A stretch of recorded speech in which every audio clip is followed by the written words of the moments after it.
కూడా సన్నద్ధం కావాలని చెప్పి కోరుకుంటున్నాను. పశ్చిమ గోదావరి జిల్లా భీమవరంలో ఏపీజేఏసీ అమరావతి జిల్లా స్థాయి సమావేశాలకు జిల్లా చైర్మన్ సత్యనారాయణ అధ్యక్షతన నిర్వహించారు. ఈ సందర్భంగా ఆయన మాట్లాడుతూ కూటమి ప్రభుత్వం అధికారంలోకి వచ్చి 2 ఏళ్లు దాటినా ఉద్యోగులు, ఉపాధ్యాయులు, పెన్షనర్లు, సచివాలయ ఉద్యోగులు, కాంట్రాక్ట్ అవుట్ సోర్సింగ్ సిబ్బంది సమస్యలను పరిష్కరించడంలో పూర్తిగా విఫలమైందని తీవ్ర ఆగ్రహం వ్యక్తం చేశారు. ఉద్యోగుల సమస్యల పరిష్కారానికి ప్రభుత్వం తక్షణమే చర్యలు చేపట్టాలని ఆయన డిమాండ్ చేశారు.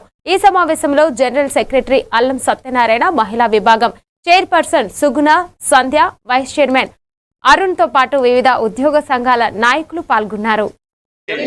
ఉద్యోగ సంఘాల ఐక్యత. భీమవరం, పశ్చిమ గోదావరి భీమవరంలో ఆంధ్రప్రదేశ్ జేఏసీ అమరావతి చైర్మన్ అయిన ఐవి సత్యనారాయణ మరియు మా కమిటీ సభ్యులు, జిల్లా బాడీ అంతా కూడా ఈ సమావేశానికి నాయకులు ఆయన ఇచ్చిన పిలుపు మేరకు మేము ఈరోజు ఈ సమావేశం ఏర్పాటు జరిగింది. రేపు 28వ తేదీన, ఈ నెల 28వ తేదీన విజయవాడలో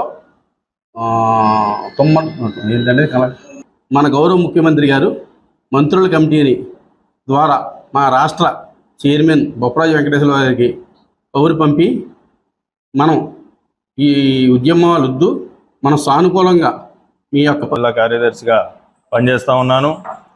ముఖ్యంగా మరి ఈరోజు ఈ సమావేశం యొక్క ముఖ్య ఉద్దేశం మరి కార్మికులకు రావాల్సినటువంటి గత ప్రభుత్వం నుంచి కూడా బకాయిలు ఏవైతే ఉన్నాయో 5 డిఏలు, మరి 11వ పిఆర్సీ పూర్తయింది, 12వ పిఆర్సీ కమిషన్ వేసి వెంటనే ఐఆర్ ప్రకటించాలి.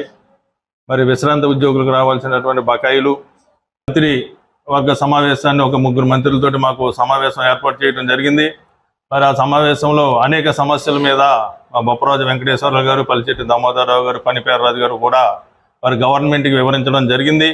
మరి ఇవన్నీ ముఖ్యమంత్రి గారి దృష్టికి తీసుకెళ్లిన తర్వాత మీకు మరొక